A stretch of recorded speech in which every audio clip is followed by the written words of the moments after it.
Good evening. तो कैसे हैं आप सब। एक बार फिर से स्वागत है आपके चैनल एम अचीवर पर।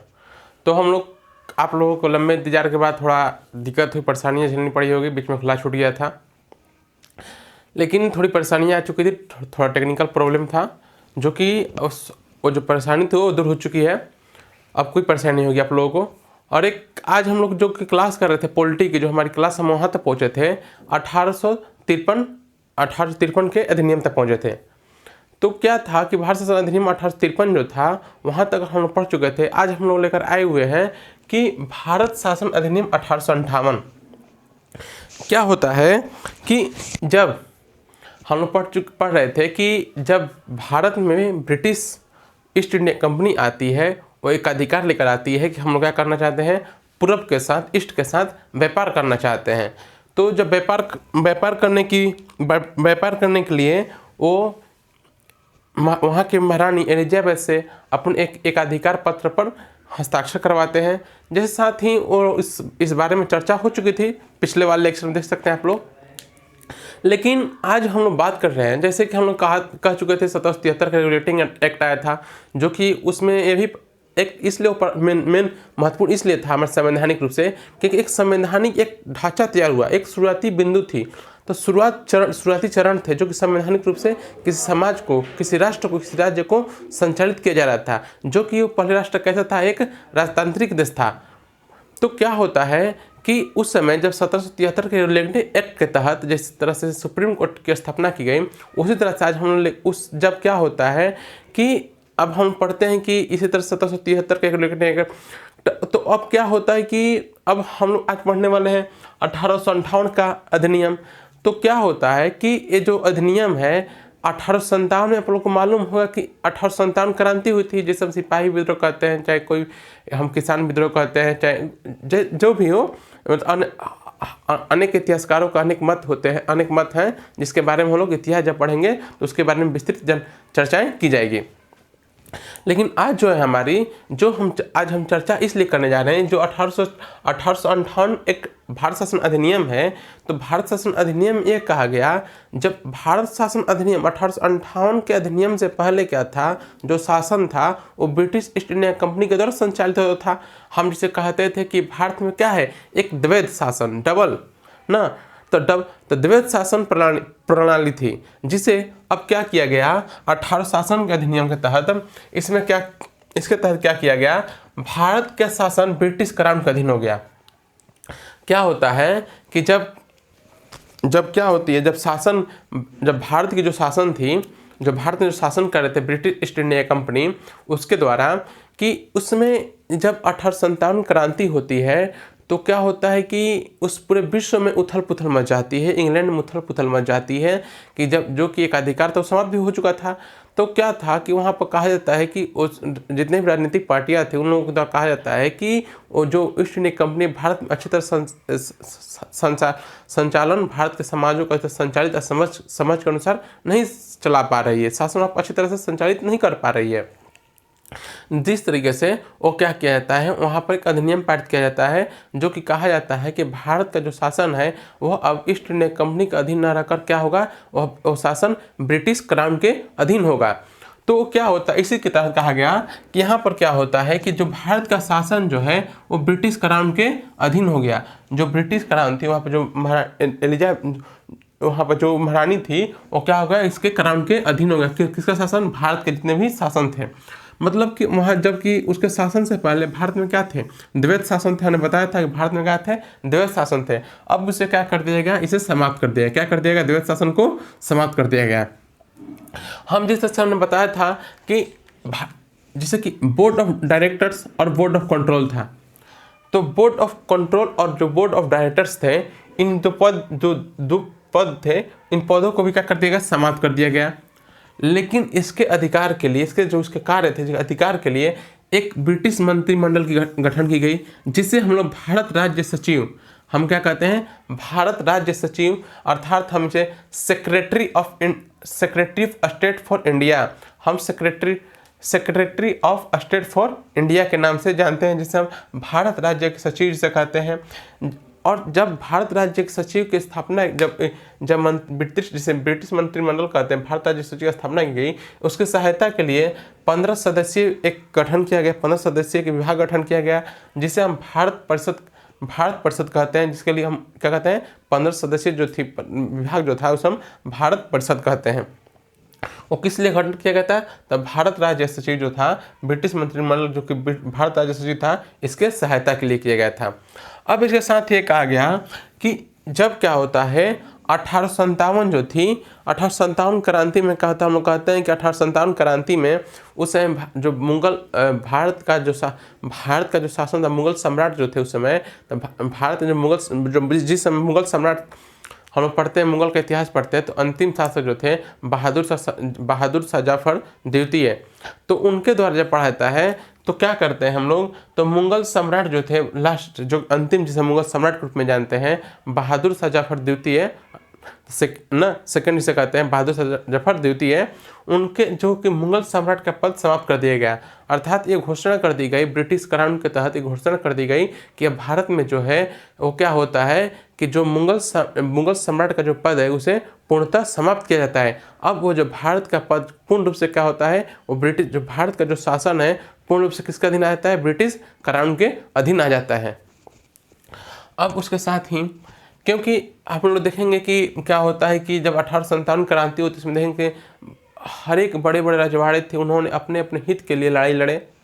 एक केंद्रीकृत होकर लड़ाई नहीं लड़ी गई जिसमें हार होती है। क्यों, कैसे हार होने की मुख्य वजह थी कि युद्ध होने के क्या कारण थे, इन्हें किन के नामों से पुकारा गया, इसके हम अधिक गहराई तक नहीं जाएंगे अभी, क्योंकि वो एक इतिहास का भाग है। हम उसको जब इतिहास पढ़ेंगे उस पर हम लोग विस्तृत रूप से चर्चा की जाएगी। तो क्या होता है फिर कि जब हम लोग पढ़े थे कि भारत के जो गवर्नर जनरल थे ना, लॉर्ड विलियम बेंटिंक जो प्रथम गवर्नर जनरल थे, अब जो गवर्नर जनरल के पद को क्या किया गया, अब इसका वायसराय कर दिया गया। मतलब कि जब ब्रिटिश कानून के अधीन जब शासन आता है तो गवर्नर जनरल को पद को क्या कर दिया जाता है, वायसराय का पद कर दिया जाता है। और जो प्रथम वायसराय थे लॉर्ड कैनिंग थे। कौन थे? प्रथम वायसराय कौन थे? लॉर्ड कैनिंग थे। अब इसके साथ ही जिसे कि द गवर्नर जनरल का कहा गया, जब ब्रिटिश कानून के अधीन आता है तो गवर्नर जनरल को द वायसराय ऑफ इंडिया कहा गया। मतलब कि द वायसराय ऑफ इंडिया कहा गया कब? जब 1858 का अधिनियम पारित होता है, जब भारत का शासन ब्रिटिश कानून के अधीन आता है तब। ये हम मुख्य बातें हैं, प्रावधान है 1858 के अधिनियम से।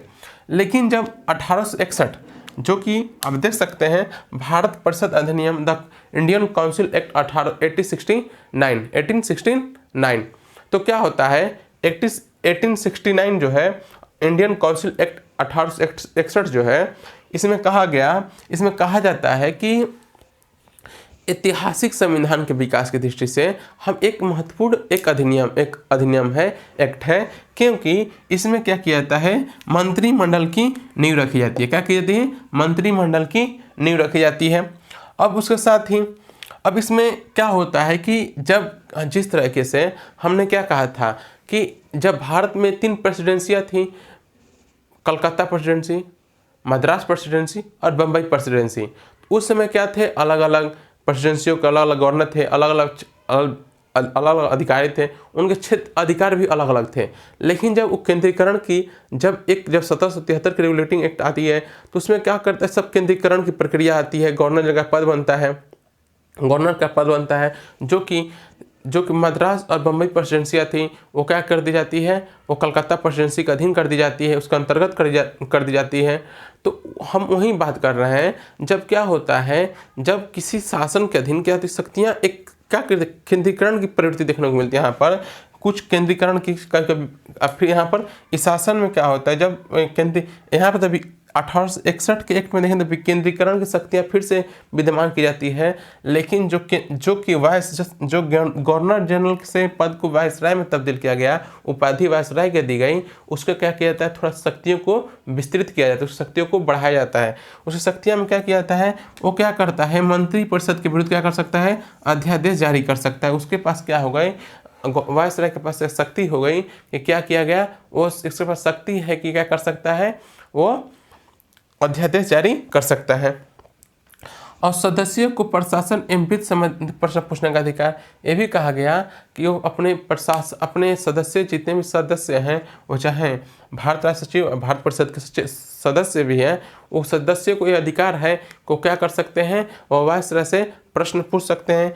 किस संबंध में?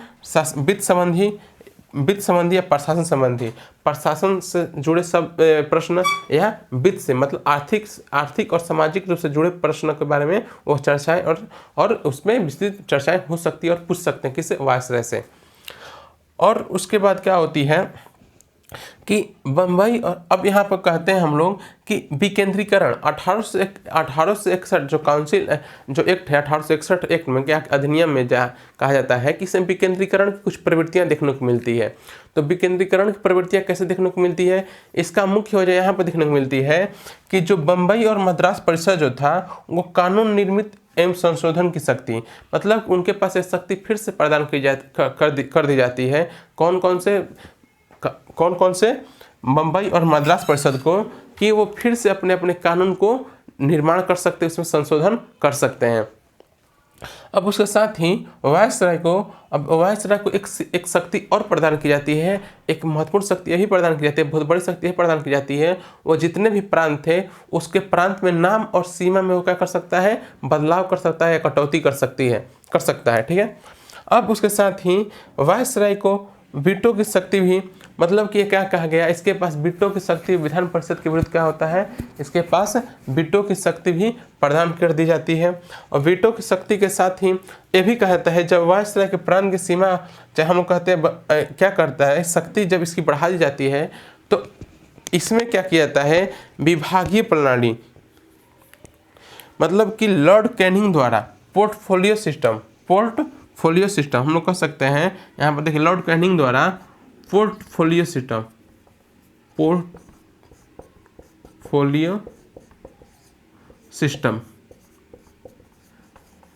हम जिसे कहते हैं विभागीय प्रणाली,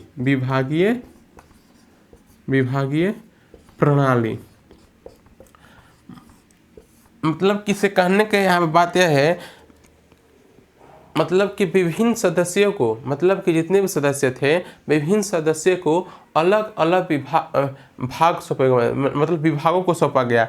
मतलब कि इसमें क्या किया गया? पोर्टफोलियो सिद्धांत में और विभिन्न व्यक्तियों को, मतलब विभिन्न सदस्यों को क्या किया गया? इसमें अलग अलग विभाग उन लोगों को सौंपे गए, जो कि क्या किया जाता है, किसके द्वारा शुरू की जाती है? लॉर्ड कैनिंग के द्वारा।